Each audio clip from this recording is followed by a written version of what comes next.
আজকে আমি একটা স্পেশাল খাবার রান্না করব। এটা হচ্ছে জামালপুরের ঐতিহ্যবাহী একটা খাবার। তবে টাঙ্গাইল আর জামালপুর পাশাপাশি হয়, আমরাও কিন্তু এই খাবারটা খাই। যদিও টাঙ্গাইলের সব জায়গায় এই খাবারটা খাওয়া হয় না বা অনেকেই চেনেও না, তবে এইভাবে ট্রাই করে দেখতে পারেন। আশা করছি আপনাদেরও ভালো লাগবে। আমি যে খাবারটা রান্না করছি এই খাবারের কিন্তু অনেকগুলো নাম রয়েছে। কেউ বলে মিল্লি, কেউ বলে মেন্দা, আবার কেউ বলে মাংসের পিঠালি। যাই হোক, একটা খাবারের অনেকগুলো নাম থাকতেই পারে, কিন্তু টেস্টটা তো একই রকম, তাই না? আমি এই খাবারটা শুধু আসার জন্য রান্না করা শিখেছি।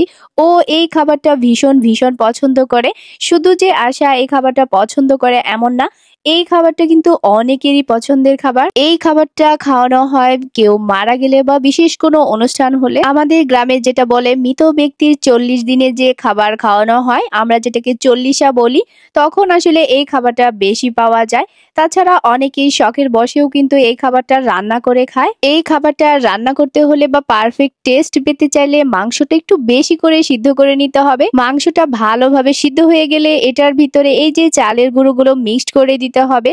আমি এই প্রসেসে চালের গুঁড়োটা দিচ্ছি, তার একটাই কারণ হচ্ছে কারণ আশা এইভাবে খেতে পছন্দ করে। এই প্রসেসে দেওয়ার ফলে চালের গুঁড়োটা কিছুটা আঠালো হয় এবং এটার মধ্যে গুঁড়ো গুঁড়ো দানা হয়।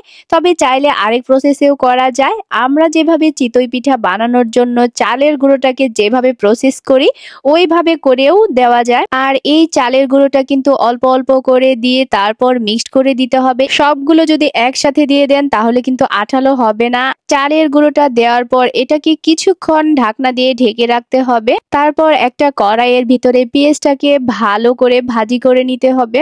দেন এটার মধ্যে আস্ত জিরা, তেজপাতা দিতে হবে। যদি আমার তেজপাতা শেষ হয়ে গেছে তাই আমি এটা দিতে পারিনি। পেঁয়াজটা যখন ব্রাউন কালার হয়ে আসবে তখন এটা আমরা আমাদের সেই মেন্দা বা মিল্লির ভিতর দিয়ে দিব। এই মেন্দাটা কিন্তু আমরা ভাতের সাথে খাই, তবে কোনো প্লেটের মধ্যে না। এই মেন্দা ভাতটা আমরা খাই কলা পাতার ভিতরে, কিন্তু দুঃখের বিষয় আমাদের কাছে কোনো কলা পাতা ছিল না, তাই আমরা এটা প্লেটের ভিতরেই খাবো। তবে কলা পাতার ভিতরে আমরা কিভাবে খাই হয়তো বা কোনো একদিন বা কোনো একটা ভিডিওতে আপনাদেরকে সেটা দেখানোর চেষ্টা করব। তো এই হচ্ছে আমার মেন্দার ফাইনাল লুক। মেন্দাটা দেখতে কিন্তু অনেক লোভনীয় মনে হচ্ছে, আর যারা যারা মেন্দা খান তাদের কাছে তো এটা আরো অনেক ভালো লাগবে। তো আশা করছি আমার ভিডিওটা আপনাদের কাছে ভালো লেগেছে। তো ভিডিওটা আজকের মতো এইখানেই শেষ করছি। সবাই ভালো থাকবেন, সুস্থ থাকবেন। আল্লাহ হাফেজ। আসসালামু আলাইকুম।